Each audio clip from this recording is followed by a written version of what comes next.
Grade 10B. Today's lesson is based on the Native Land Act of 1913. First of all, the prior knowledge of this concept is to understand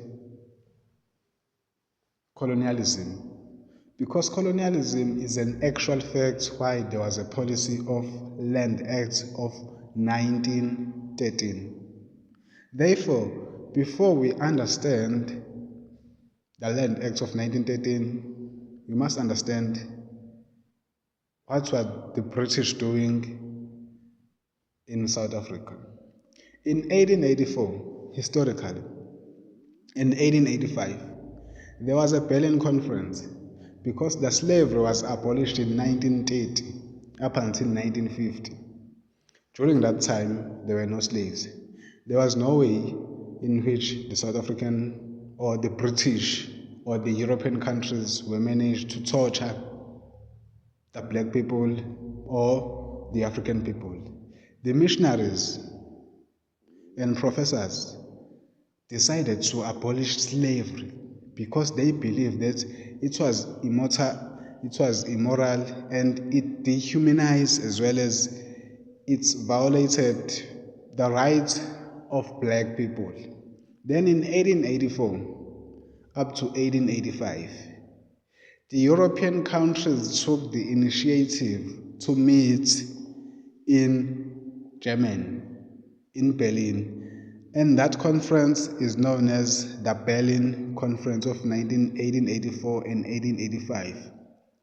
Later, in 1886, 1887, 1889, there was a scramble for Africa. The scramble for Africa was a success because its aim was to divide the African countries into colonies. The British took the southern African part, including South Africa, Zambia, Zimbabwe, as well as the eastern parts, Kenya, Uganda, and some countries in West.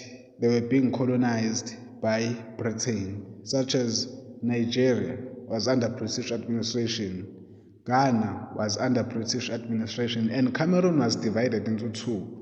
The northern parts of Cameroon as well as the southern parts of Cameroon was under the French colonies or the French administration. The Portuguese colonized the likes of Cape Verde, Mozambique, and Angola. Then we have France. France took the northern part as well as the western part of Africa in countries such as Cameroon, Mali, Guinea-Bissau, Mauritania, Benin, Senegal, and many more. And then they started to fuel the Eurocentric perspective about African nations, which means the African nations, for them to be civilized, they must see themselves and their life in Eurocentric and devote their African values. The first thing that the colonizers will target when they come into the country, they will target the land. One, there is a territorial battle and the land conflict. The land conflict was fueled in the early 1900s as well as the late 1890s. For example, in the context of South Africa, there was the Anglo-Boer War. The Anglo-Boer War took place between 1899 up until 1902. In 1902, there was a nationalist group which led to the formation of Afrikaans People Organization, a movement which was led by Colored. In 1909, there was a preliminary draft of the Land Act. In 1909, there was a preliminary draft and preparation for establishing the independence in South Africa. In 1910, the Union of South Africa was established.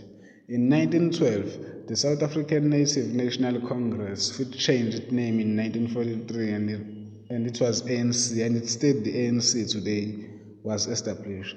Both the ANC and African People Organization had one common goal: to fight against racism, to fight against segregation, to fight against white dominance, and to promote unity among black people, which are colors, blacks, and Africans. In 1913, 1 year after the formation of the South African Native National Congress, there was a Land Act policy which was passed by white people at that time after the formation of the Union of South Africa. The Land Act policy, therefore, differentiated South Africa into 2 or 3 parts. The first part was that black people must be isolated to white people. That black people were drawn to farmstead and homelands, whereas the white people owned the large portion of the land. 92 to 93% of the land was under the ownership of white people, and 7 to 8% of the land was owned by black people, which means in their own land, black people own the small portion of land.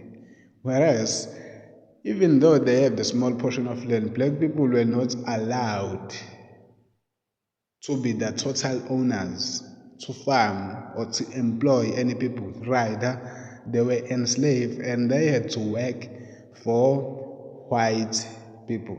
This is the reality of the matter of the Land Act of 1913. It's differentiated. It was the land distribution. It's just like the Group Areas Act, for example, of 1950. It's a continuation of Land Act of 1913, because the Group Areas Act will therefore instructed that the 87% of the land were owned by the white Afrikaners, whereas the 13% and 12% of the land were owned by black people during the apartheid regime, which began in 1948 up until 1994. Secondly, there were people who revolted against the native land of 1913. After the formation of the ANC and the nationalist leaders of the African National Congress, such as John Langalibalele Dube, Dr. Pixelga Isaka Seme, and Solomon Plaat. Solomon Plaat was from the Northwest, that's one person, one of the founding members of the ANC. He therefore wrote some of his books which were aimed at revolting against colonialism, which were aimed at revolting against the native land of 1913. Through his perception, through his writing, he wanted to fight and he wanted to be against the Britain and how the land was being distributed at that time. Okay, the most important thing that we need to understand about this topic is to make sure that I develop an activity that is very much imperative in making sure that you understand this topic. Number 1, there in page 260 up until 261, there is a source-based question and there is an activity, and there are questions. Those questions, there are 3. You need to answer all of them.